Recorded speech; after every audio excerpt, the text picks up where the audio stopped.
Oh, welcome to this episode of Qatsyr Harvest. This is the prelude to Shabuah, which is sevens, as the covenant family is gathered unto Yahowah at the inception of the time of Yaakov's troubles.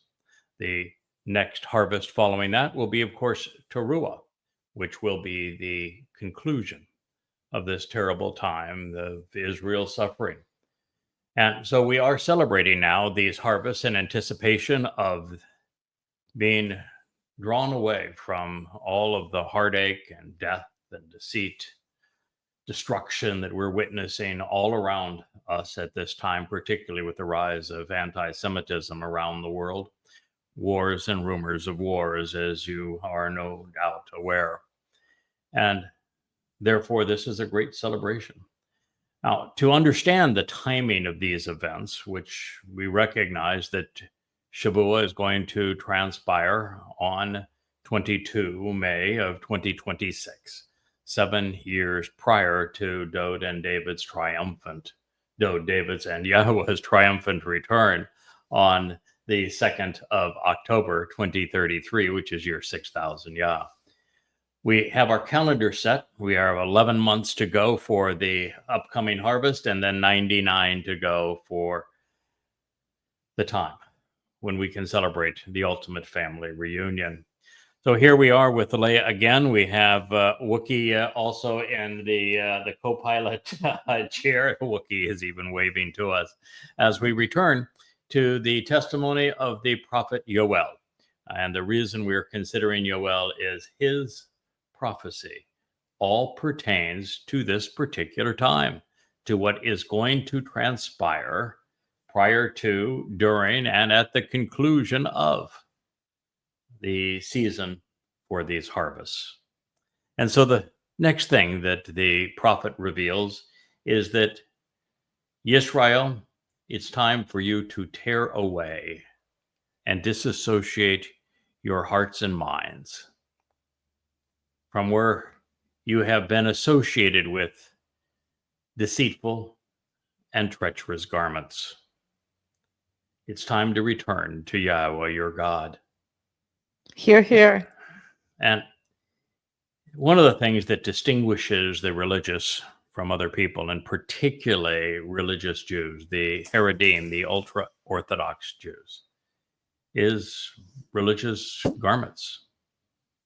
Boxes on top of heads and wrappings on arms with boxes on the backs of hands, and kippas, which are round sun disk caps on one's forehead, even weasel hats for some of them, black hats for others, mourning clothes, women who are forced to shave their heads and dress in certain kinds of specific religious apparel and prayer shawls and all of this sort of thing. Yahowah views religious dress up as being treachery.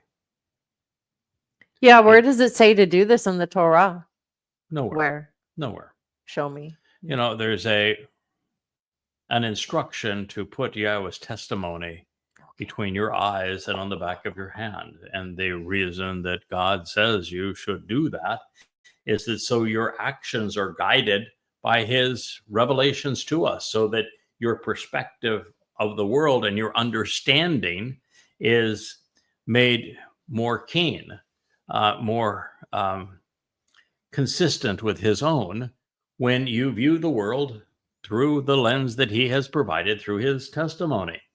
You know, it's just like when God says that the tree of knowledge of good and evil was planted in the garden. Yes, it was a physical tree, but if you want to learn from it now, you ought not go out into the garden. Yeah. God, speaks of the fact that he has eyes and a hand and feet and stands among us. But these are symbolic phrases that help us understand God better and relate to him. When we are told that that Shabuah is a Qatsyr and that Towrah is a lakat, one is a harvest, the other is a gleaning, we aren't going to be out in the fields with a sickle sickle. for one and a branch to knock down the olives in the other. He calls this the first one a wheat harvest, and the second is of olives, but there aren't going to be kernels of wheat or olives taken up to heaven. Sometimes it's appropriate to think, and God's just saying your religious dress up. I mean, it's stupid. Stop it already. If you want to be in my company, you're going to have to stop the religious dress up. 100% of those playing religious dress up and playing the role of rabbi or Haredim or of Orthodox Judaism, of course, Muslims as well, have a 0% chance of being in heaven. So those who are pretending to represent God are reprehensible to him. Revolting. Indeed. And instead of this, what the prophet says, speaking for Yahweh, is return to Yahweh, Shub, Yahweh, your God. Now, in this particular case, Yahweh did not write Hashem. It does not say return to Hashem. It does not say return to Adonai. And your God was written Elohim, not E-M. Come on, folks. You're just being stupid. And it's obnoxious to remove Yahweh's name. I mean, who on earth gave you the right to remove God's name from his testimony? What, isn't that reprehensible?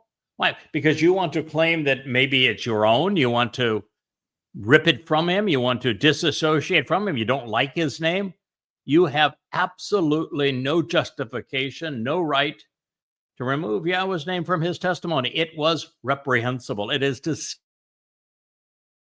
figure out how horrible you have been in doing that. You got no chance of returning. There is no shub without Yahweh. So if you want to continue, as I see every day on X and on Facebook, if you want to continue with the Hashem crap and the D-D idiocy, then you're going to die. The next 99 months are going to be horrific, and you are going to be among those who will not survive it. So just get that through your thick head. Deal with it as you want. I don't really care which choice you make. It's up to you. But I want you to know that God views you removing his name from his testimony as an offense so grievous. In the third statement he etched in stone, he said there will be no forgiveness for it. None. And this plain religious dress up, the second statement he etched in stone said, do not be religious. Do not be associated with anything that is religious. I'm assuming you can read, right? I mean, you can read at least the 10 statements that got etched in stone. Do you know that he introduced himself by name in the first of them? In your own language. Yeah, and it's in Hebrew. Surely you can read it, right? Why do you pretend that God is going to protect you? Why do you pretend that you're praying to God when you won't even say his name? When you pay no attention to the first three statements that he etched in stone? Return to Yahweh. Now, for him to say return to Yahweh, your God, what does that mean, Leah? Yahweh is your God. It Duh. It means that. There's something actually equally important. And Shub, return to. Choose to change your you thinking. Have not come back to. Yes, you are not in I don't know you. That's correct. I don't know you. You You don't know me. That you are not in an association with God. That Absolutely you and not. God are separated. Estranged. That you are estranged. That you do not have a relationship. That's what that means. If he is asking you at this time, which is the time of Jacob's troubles between the two harvests, to return to Yahweh your God, that means you are currently estranged from Yahweh your God. Mm.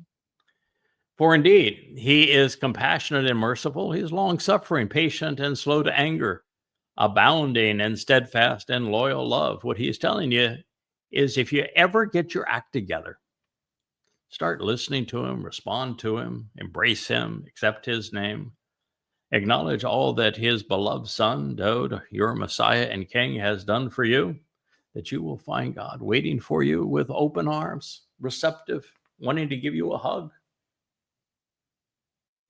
Pretty spectacular offer.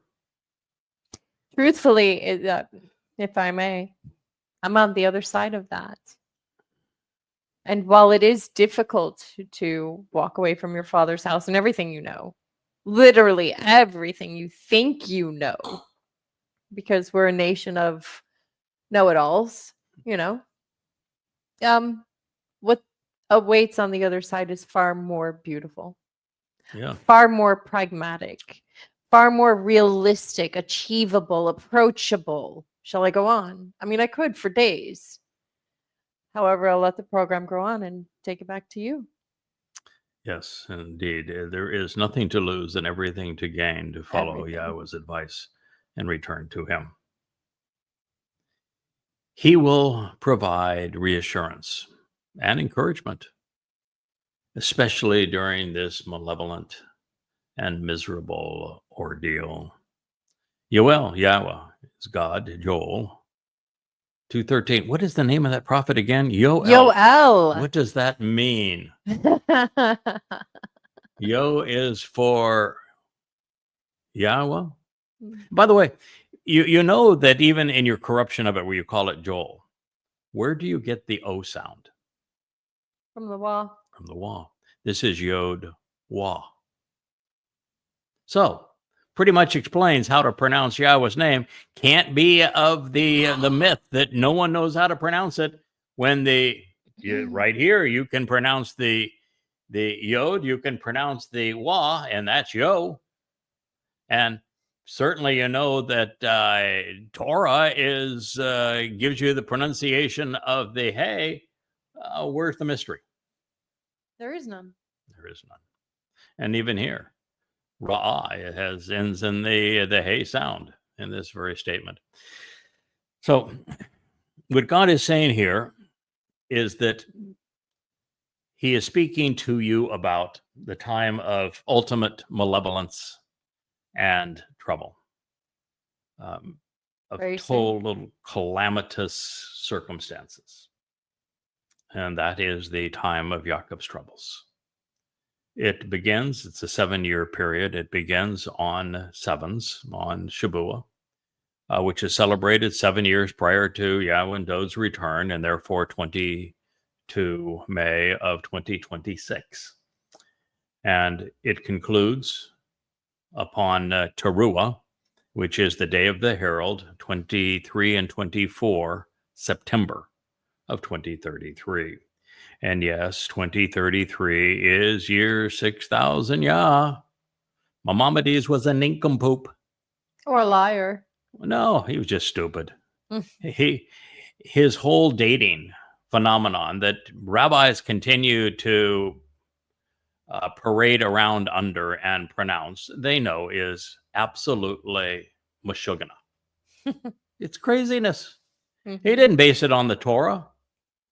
I know what days everything of consequence occurred because I've studied the Torah. Maimonides based his lunacy on the sanctification of the moon. You know why he wanted to sanctify the moon? Because he was a Muslim. That's right. And the number 19. Well, the number 19 is the sacred number in Islam because of the number of surahs in the Quran. Yep. You were played for fools on the convert rabbinical calendar. Absolute played for fools.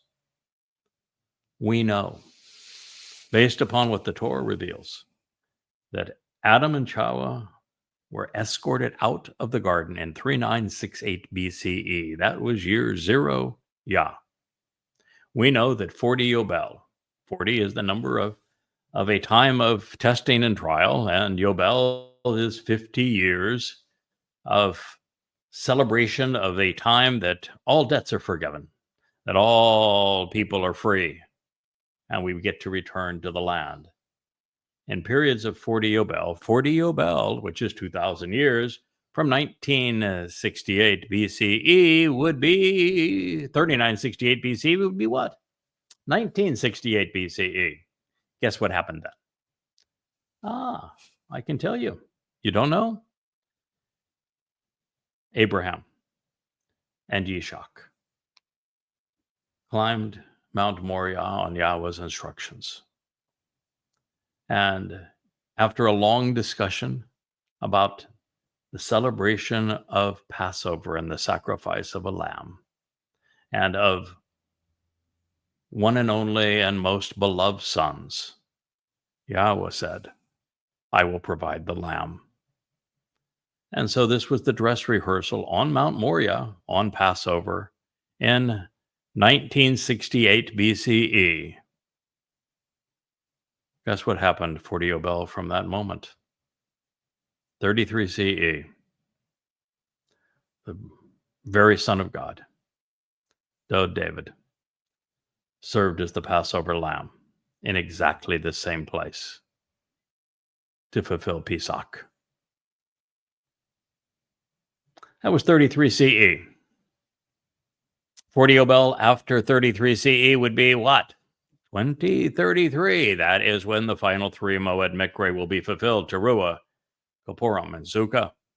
And if you wanted another validation of this timing, when Gabriel, which is God's most capable and courageous man, the Gabor of God happens to be David, visited with Daniel in Babylon, he provided the exact time that he would fulfill Chag Matzah, right to the day. And just in case you didn't put all that together, why don't you read the 22nd Mizmor sometime? And what you will find is that the Son of God, Dod, described his own crucifixion. He gave you how he would fulfill it. He gave you the exact date he would fulfill it. He explained everything that was pursuant to it. And it just happens to be the Yobel year that is exactly 40 Yobel from the time that Abraham and Yishak performed the dress rehearsal of Pesach in exactly that same place. And Mizmor 22 is in excruciating detail. Oh, it gives you actually how crucifixion not only was perpetrated, but how specifically it kills, medically how it kills. And written 700 years before crucifixion existed. From the perspective of the victim. Yeah. 1,000 years before he endured it, from the perspective of the victim in first person by Dod.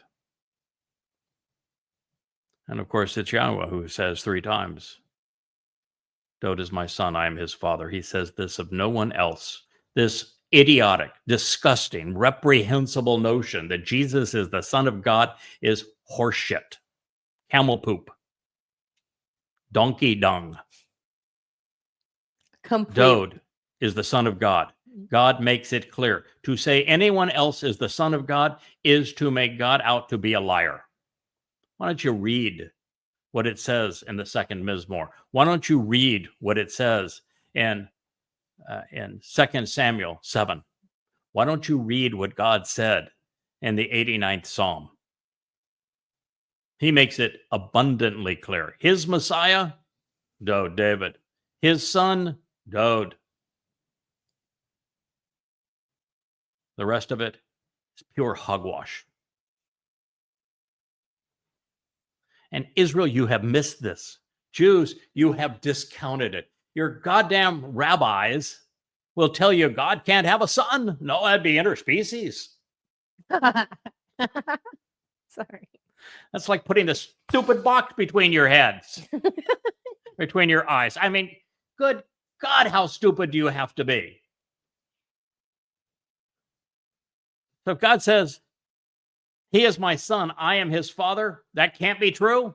You're going to pretend that your Hashem is a liar? When he said he anointed David 3 times for his 3 lives, you're going to say, nope, nope, nope, that can't be the Messiah. Gotta be looking for another Messiah. Can't be that one. That one God claims is the Messiah. Nope, we can't, no way. Can't believe God. We had a Messiah, son of a yeah, star. you did have a Messiah. Yeah, we had a Messiah. Prayed He got us around kicked under out of the his land. star, Bar Kokhba. Nicely going. Yeah, it just caused the diaspora and the renaming of the land to Palestine. Nicely done. Nicely played. If you're going to have a father of your religion, why not have a liar? Perfect. Perfect. Yes, just perfect. So you're going to endure a malevolent period. Why? Because you've been malevolent towards God. During the Exodus, you were obnoxious towards him. Moshe gave up on you and said, I want nothing to do with them. I don't understand these people. I don't like these people. I can't endure these people. Just kill me rather than have me have to put up with them another day. And Yahweh said, yep, that's right. That's how I view them too. No, he said, if you love me, kill me. That's right. If you have any respect for me and the job that I have done, kill me now. Yeah. So that's how recalcitrant. So you're going to go through a malevolent period. And God is saying that he is going to provide some encouragement for you. Believe it or not, we are your encouragement. We're it, baby. How do you like that so far? Huh? We are your encouragement. We're it. Yeah. Right. Well, stick around. We're it.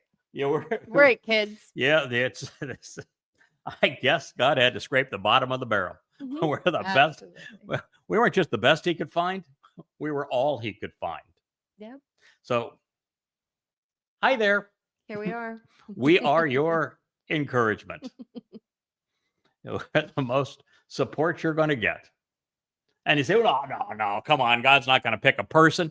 God, you don't believe anything that God actually says, do you? Nope. You don't even pay attention to what you say. You told God to go away and to shut up and that you never wanted to hear from him or see him again. And do you recall what God said when you told him that? I agree with that. I got no problem with that. So I'm out of here. Goodbye. So if God's going to speak to you, if he's going to reassure you and encourage you, how is it going to happen? Right. He's going to pick somebody. So why didn't he pick another Jew? Well, all the Jews that he picked, you turned on. You were repulsive towards them. I mean, David almost crawled in a hole by the time that his life was over. You were so oppressive towards him. Moshe got so frustrated with you, he literally asked God to kill him so he wouldn't have to put up with you another day. And so the fact is that for thousands of years, there wasn't a single Yehud, not one who would listen. So God came full circle as he does on everything. He started with Goy, Adam, Chawah. Then you go to Noah and his kin. Abraham's a Goy. He's a Babylonian. Sarah, Goy.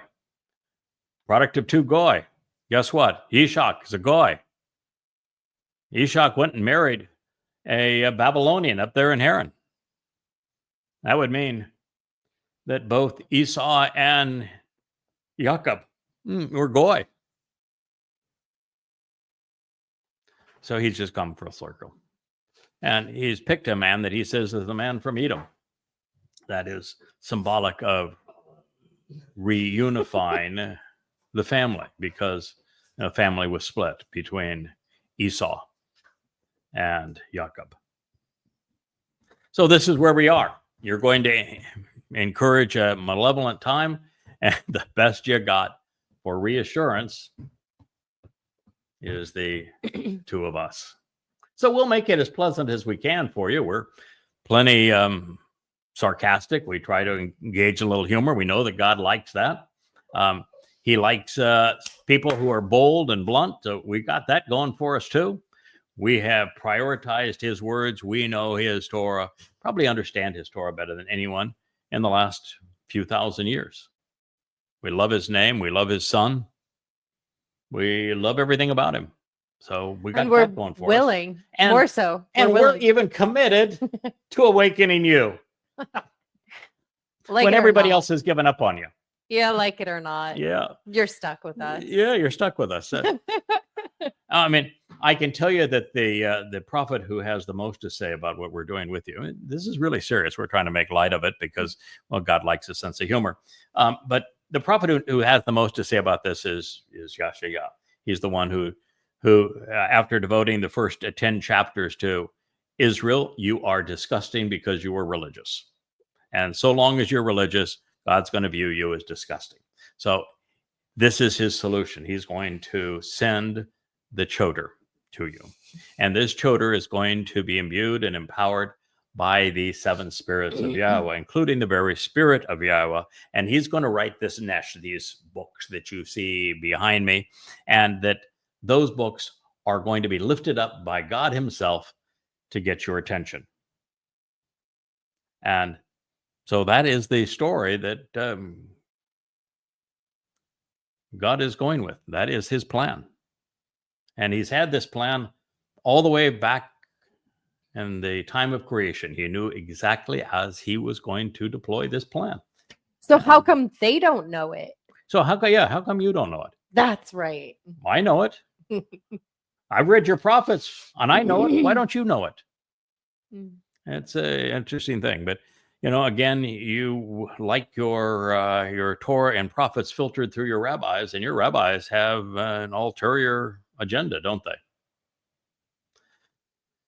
So with man being this bad and God being this good, why do men choose men over God?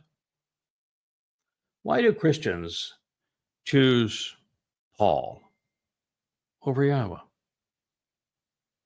They contradict each other. I can't actually say that God contradicts Paul, but Paul contradicts God. He demeans him. He annuls his testimony. And so why would you believe Paul over God? I know. Why would you believe Akiba and Maimonides over Yahowah? Because they love the lie. Doesn't that sound stupid? And you're listening to me now. You won't even say Yahowah's name, but you sure as hell say Akiba or Maimonides. Why is that?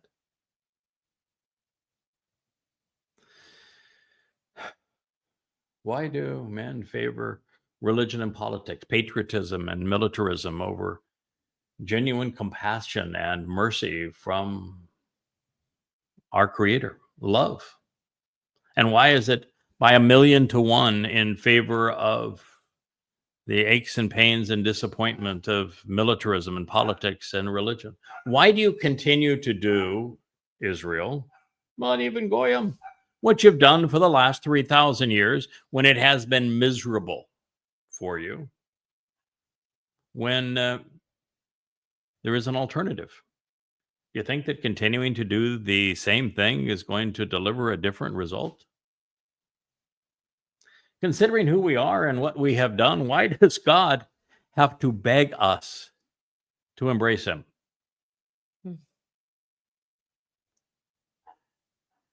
Considering how many Jews have come and gone this way, why did God have to turn to a Goy? Since Yahowah is speaking of the Shabuah and the Towrah harvest as the bookends of this time of misery, which we call the time of Yaakov's troubles, when this transpires in our immediate future, as it was written 2,850 years ago, will anyone pay attention to it and respond? Well, we spent an entire program prior to this earlier this morning speaking of this very subject. And it is obvious from the testimony of the prophets, obvious from the revelations in the Torah, that the answer is that while a token Yisraelite and a token Goy, here and there, thousands amongst billions, 1 in a million is what the second statement that etched in stone reveals, 1 in a million, which is or thousands amongst billions.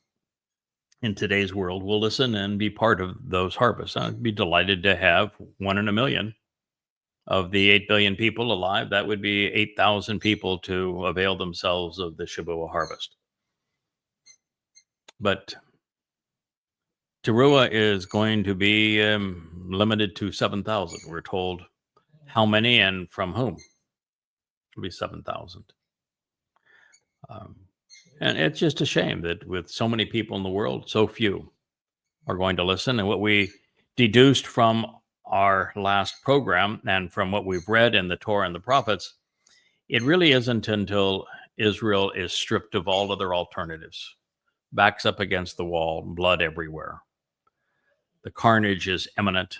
The rabbis no longer have any credibility. The IDF has lost its will to fight. And the politicians have worn out their welcome. When there is nothing left, then we are going to be, yes, I see your nose down there. Yeah. She's just going around bugging everyone. We have very talkative dogs. They would do a better job too if they were to listen rather than yibber yabber all the time too.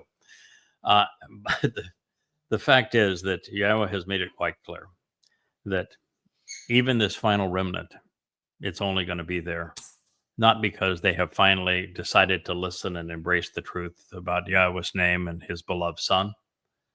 It's because they've lost their belligerence.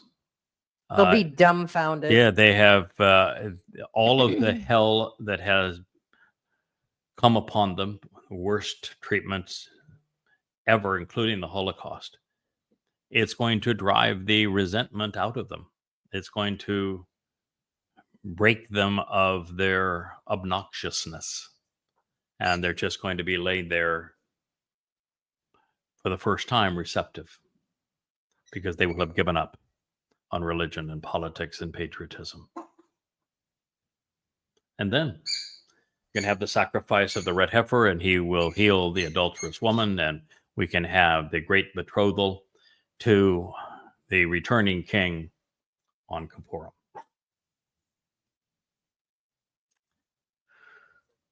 So Yahowah's prophecy will not be squandered, but it is not going to be heeded by many, but we're going to continue to do our role. This is our job, is to share all that we know with you about what's going to happen between now and then.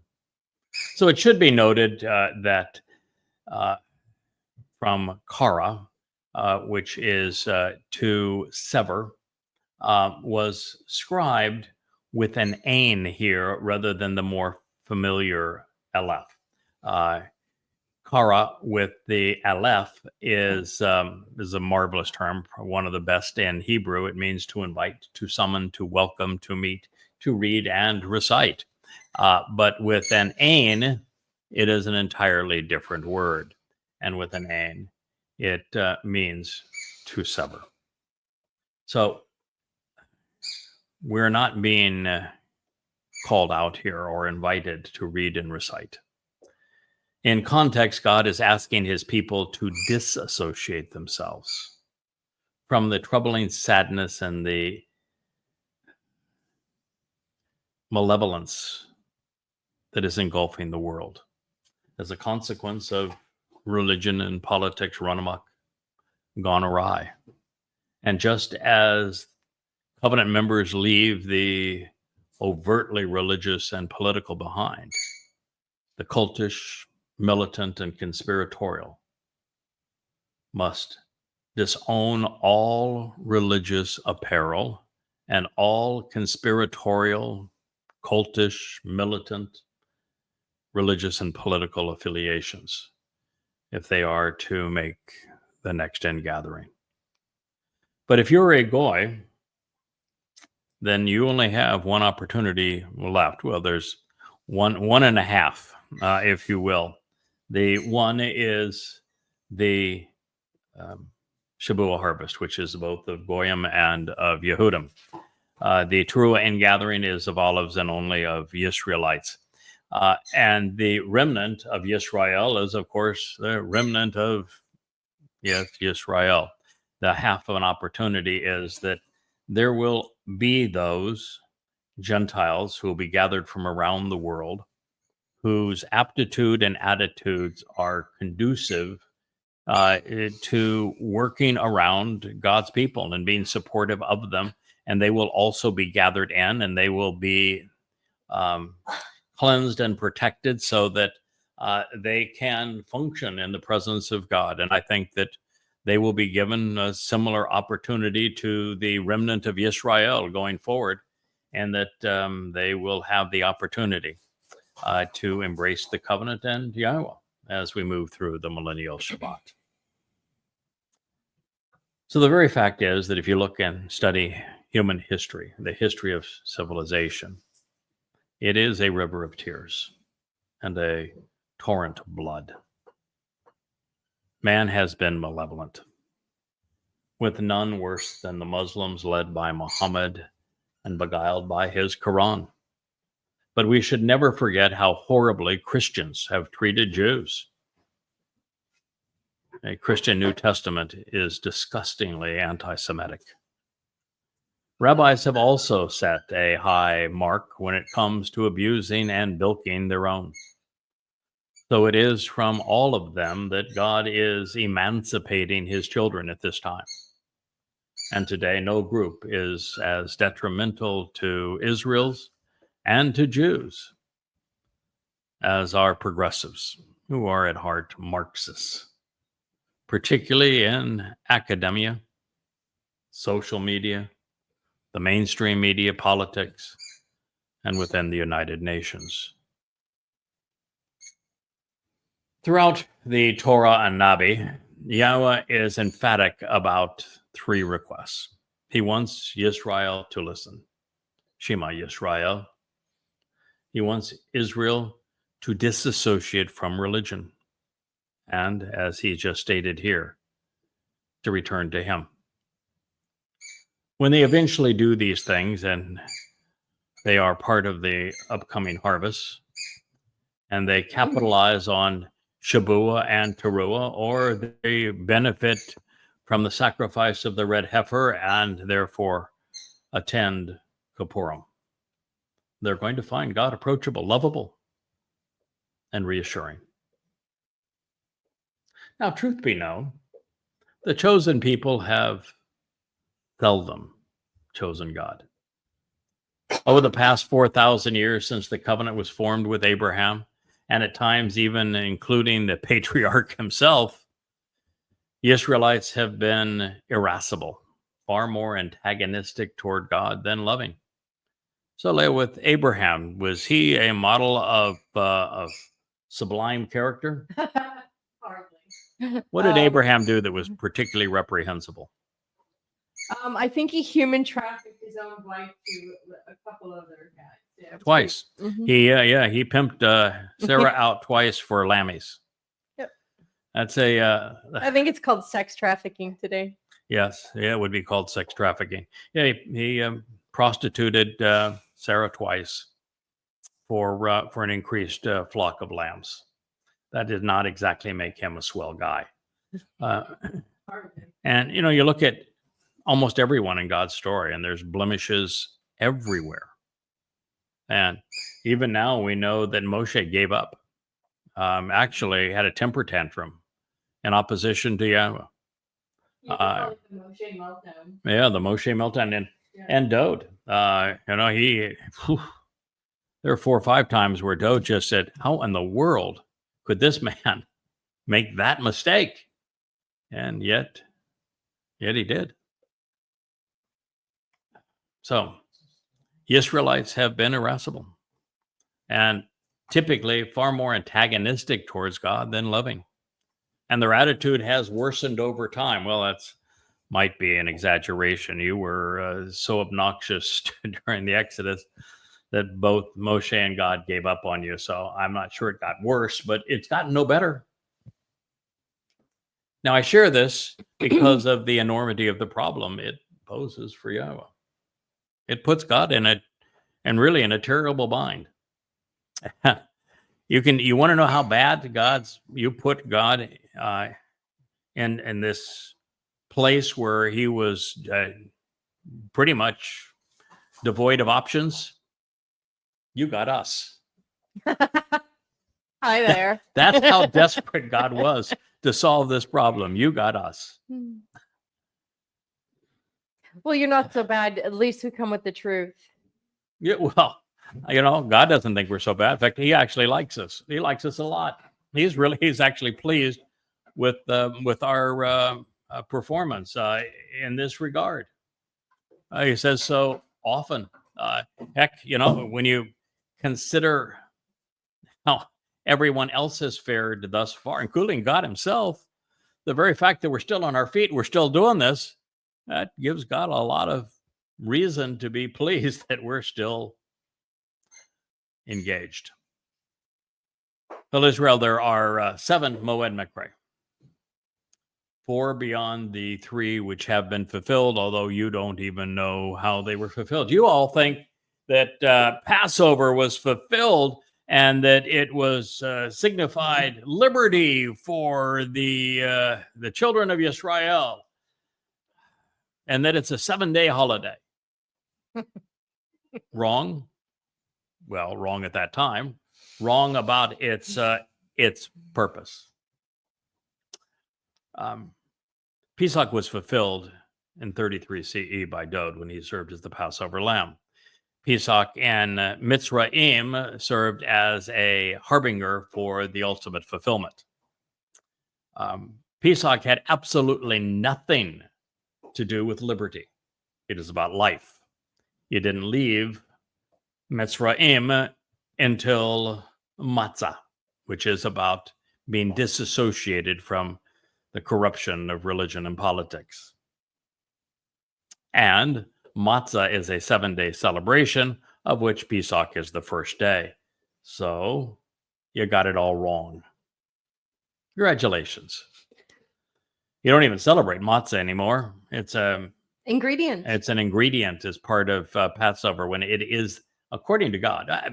Now, I don't want to go too far on this and make assumptions, but if we were to make an assumption that God knows what he's talking about, when God is saying, these are my 7 times each year that we can meet and my plan to save you from yourselves.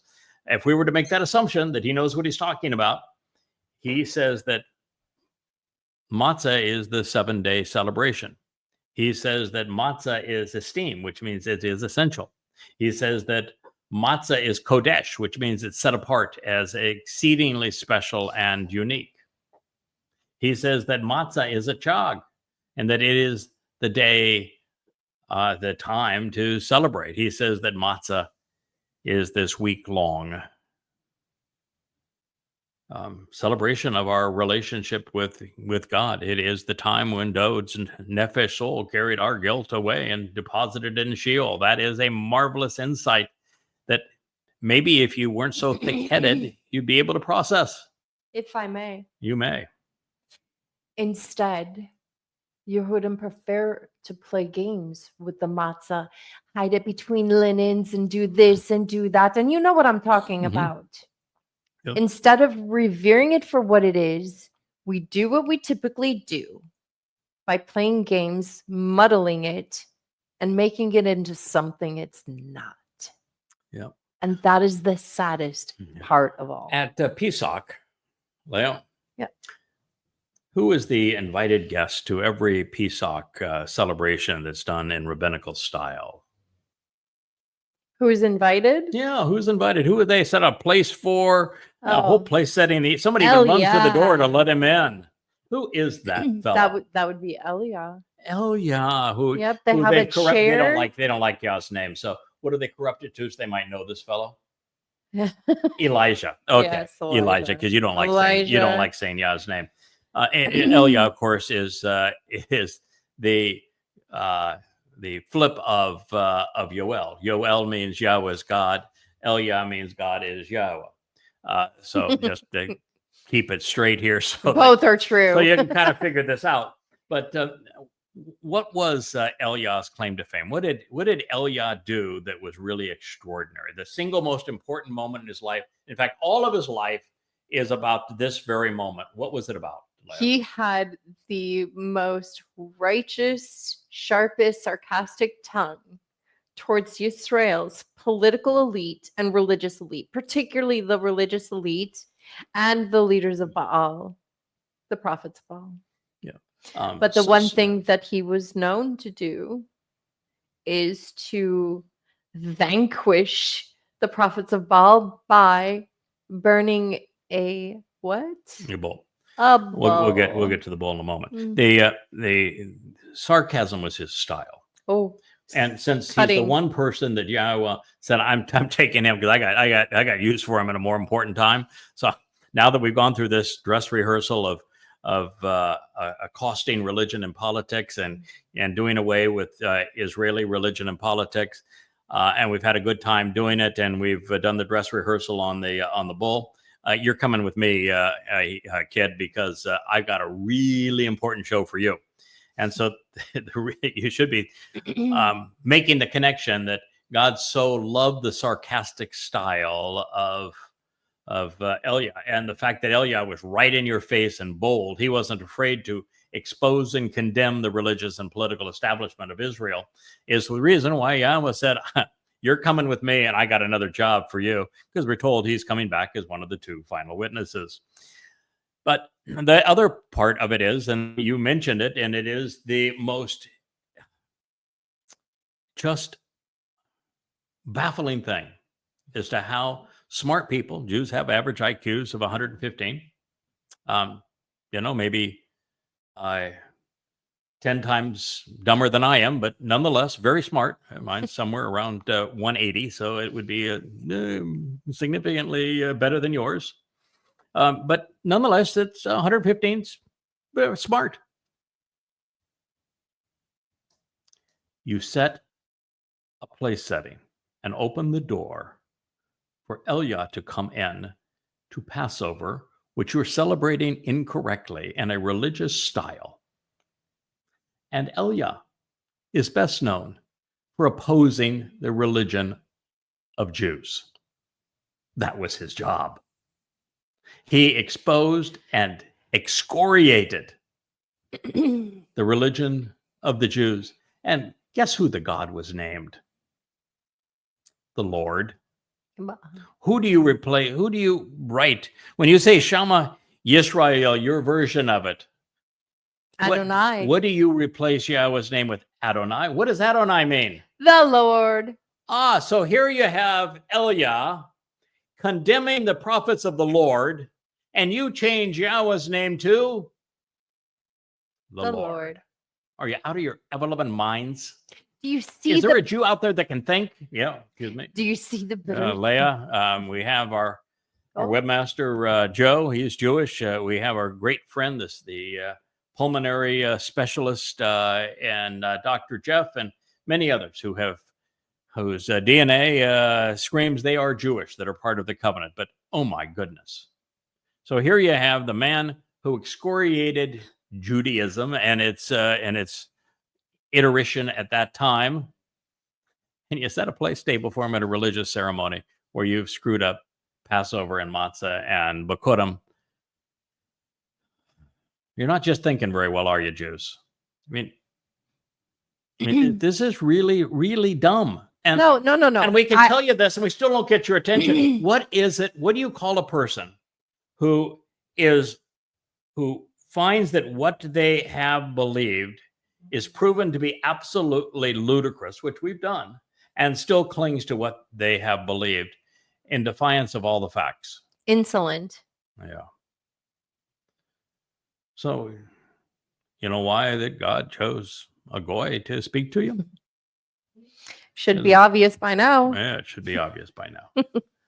So anyway, he demonstrated the purpose of Pesach, Matzah, Bakurim at the inception of the Exodus. Pesach opening the doorway to life, and Matzah freeing you from the corruption of religion and politics, so that on Bakurim you could break through the sea and be born into the family of God. And did so at the inception of the Exodus from the crucibles of religious and political oppression, which is what Mitzrayim means. And then he explained each of these Moed Mekre in his Torah, which means not law, teaching and guidance, direction and instruction. And it was the anticipation that he would honor his promises that we're addressing now. Wait, I have a question before you go on. Sure. Is there any Hebrew word for law? No. Are you sure? No. Or Okay. obey. Yeah, or obey. No. Okay. Interesting. No. But we know that Torah is based on the verb, because God explains all of the important terms in his vocabulary. Torah is one of the important terms. It is based upon its verbal root. Its verbal root is Yara. Yara means source from which teaching and guidance, instruction and direction flow. You know, you take Bereth, which is the covenant family. It is derived from Beeth, which is family and home. Everything that God conveys to us has a verbal root that explains its purpose and function in our lives. It's one of the reasons why I'm just so perplexed that rabbis have turned Shabbat into do nothing day and have made it the most paralyzing and restrictive day of the week, when Shabbat is not just based on a verb, it is a verb. Shabbat speaks of observing the seventh day, celebrating the seventh day, being active on the seventh day. Just to prove the point, do you think that Yahweh is inappropriately observing the Shabbat when he arranged for his son, Dode, to carry our guilt and deposit it in hell, the hardest work any human would ever do, on matzah, to perfect us? That occurred on a Shabbat. You think God violated the Shabbat at that time? Hardly. In fact, the Shabbat is once the crucifixion was over on that Friday afternoon, Dode's Bashar body that had been bludgeoned and killed by the Romans in crucifixion had to be incinerated that night. It would have been the Shabbat, wouldn't it? Mm. Guess who incinerated it? Yahweh. Do you think he violated the Shabbat when he did so? Hardly. Shabuah is the next harvest. We're doing this program on Shabuah. It transpires on 22nd of May of 2026. You want to guess what day of the week that Yahweh is harvesting us, which is typically considered as work? Bingo, bingo. Yeah. Or as they say in Hebrew, Yatzah. Yeah. Yatzah means Exodus. So we're out of here. Seemed appropriate at the time. Inside joke. Absolutely. So I don't think he is violating the Shabbat by harvesting us on Shabuah. And guess what? I mean, it just miracle of miracles, I guess. Towrah, which is the final ingathering, as well as the sacrifice of the red heifer, takes place on a Friday evening and a Saturday morning.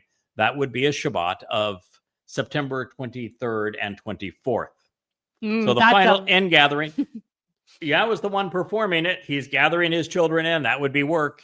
It's on the Shabbat. Do you think he is violating the Shabbat when he does that? No. That's against all the rabbis' rules. It's in violation. So the rabbis are going to. You think the rabbis are going to get a chance to condemn Yahweh for not observing his Shabbat correctly? Definitely not. And I think there's a limited number of steps that you're supposed to be able to take on the Shabbat, according to the rabbis, not according to the Torah. Yeah, and we have to go a very long way to get from here to heaven. So we think we're going to be scolded because, oh boy, you violated the Shabbat. Back to earth. The sacrifice of the red heifer. We talked about Elia and the fact that he had a dress rehearsal for the sacrifice of a bull back there, 40 Yobel, 888 years ago. Kind of an interesting timing, isn't it? 40 Yobel, 888 years ago. Do you think that old Elia, when he is the master of ceremonies over the sacrifice of the red heifer, and Yahweh ignites the flames and releases the water from the Temple Mount and purges the people And this is the greatest show on earth that's going to take place at this moment. I mean, there is more activity right then and there than the earth has witnessed since creation. It's all on a Shabbat. When we enter the garden again, when God allows us back into Eden, this will take place on Sukkah, which means to camp out. What day of the week do you think that is? It happens to be on October 7th It's a Shabbat. of 2033, in case you want to look it up. Again, it's a Shabbat. So all this work that's being done on Shabbat, these wondrous, beautiful things. Yes. And it would be a complete violation of everything the rabbis teach. How is that? Yeah. Yeah, the instruction is So one has to be a liar. Yeah. One. Yeah. Both cannot be true at the same time. Yeah, the only instruction is don't go about your ordinary job that day. Make it says make the Shabbat Set it apart. special, make it unique, make it not, and for it to be Kodesh means it can't be common. What's the most common thing in the lives of Jews today? Judaism. Religion and politics. And so by making the Shabbat a religious day, you've made it common, and you violated the very instruction that God gave you, that it has to be separate and special. It wasn't very smart either, was it? Hardly. No. The Shabbat, God says, don't do your ordinary job on that day, because it is a day to celebrate your relationship with Him, which is how He celebrates it. You know, I have found that if you emulate what God says and does, you're always in a really good place. And if God is active celebrating the Shabbat in such a way that it magnifies and glorifies and makes the relationship with Him and His people and family special, then it's probably a really good idea to follow that example. Simple enough, right? So, when Dod fulfilled the first three invitations to be called out and meet the Moed Mikre in year 4000 Yah, 33 CE, it was to enable the Shabuah and Towrah harvest. We are told explicitly that the Shabuah harvest is a Bokurim harvest, which means that all of those who benefit from the Shabuah harvest will have capitalized upon what Dod did with his Bashar body fulfilling Pesach, his Nefesh soul fulfilling Matzah, so that Yahweh would bring him back to heaven, be part of his family as the firstborn. The Bakor of Yahweh celebrates firstborn children on Bokurim. And those who capitalize on that and who have accepted the 5 conditions of the covenant, they're going to benefit from the covenant, from the Mikre, and find themselves in God's presence on Shabuah. Now, I've said it so many times, we have lay on this program, that there are 5 conditions of the covenant. And the first of those is to walk away from Babel, from Babylon, from where religion and politics were integrated and celebrated together, where truth and lies were commingled. So we have to walk away from Babel. And if you want an example of that, before Yahweh made contact with Abraham, what had he done? What did Abraham do before Yahweh said hello to him? He walked away from his father's house. He walked away from, well, he actually took his father with him, Oh, but he did walk away from his father's house, but that would be true. But he walked away from Babylon. He Yeah, disassociated from Babel, which all Yehudim and Goyim must do. If you do not come out from Babylon, you cannot be part of the covenant. First condition is to disassociate from the family of man, from religious and political corruption. The second is to walk to God and become perfect. How do we do that? Well, we've just explained it. The first 3, Moed Mikre, that Dod himself fulfilled, open the door to life. The second of those carries away our guilt, deposited in Sheol, so that we appear perfect before God, because our guilt has all been removed and taken to the place where it can never be seen again in Sheol, such that we can be part of the covenant family, born into it on Bikurim, his firstborn children. So we walk to God and become perfect. The third condition is to trust and rely on Yahowah. You cannot trust and rely upon Yahowah unless you know who he is, what he has said, what he is offering, and what he expects in return. Now, if you want to know those things, read these books. If you would prefer to hear it this way, listen to these programs. That's the request from God. It's his home. You don't have to pay any attention to it, but you're just not going to get into God's home unless you accept these first three conditions. What is the fourth? Asher knows. Asher knows. He's Asher is giving really you the answer to the fourth. Yeah, that's right. It is to closely examine, and Carefully consider. Oh, carefully consider what? The condition. Oh, the conditions of the covenant. You're all right. Okay, Right. yes. It must be. My guess is it's getting close to. It's getting close to 5 o'clock in our neck of the woods. Oh, it is. It's past 5. It was 5:47 here in the midst of the Caribbean Sea. And guess who normally gets fed? right around 5 o'clock. So I will finish with the conditions of the covenant. Thank goodness that Yahowah likes dogs, and that he likes a sense of humor. Because if God didn't like dogs and didn't like a sense of humor, we might get fired. Now we can't get fired because there's nobody to replace us. No one to replace. If there was, we get fired. But the reason I say he likes dogs, who was the one of the? It's only 2 people of the original cast of characters who was allowed into the Promised Land. What was that guy's name? Caleb. Yeah, Caleb. What does Caleb mean in Hebrew? Dog. So we have a pretty strong idea that God does like dogs, and we know he has a sense of humor because the guy that he said, "Hey man, I like you. I'm taking you with me, and we're gonna work together again with the greatest show on earth on the celebration of the red heifer at Towrah," and that would be Elia. So we're in good shape, and plus we have job security. There's no one else that wanted this job, and we've been working at it now for 24 years. So you'd need a lot of head start to and really thick skin to catch up with where we are. Some really thick skin. Mm-hmm. Yeah, it took 23 and a half years to write these books to be prepared to do this show. So if you don't have enough time, you only have 11 months left. And oh, by the way, you'd have to be a goy to do this job because it's been assigned to a goy. So there you go.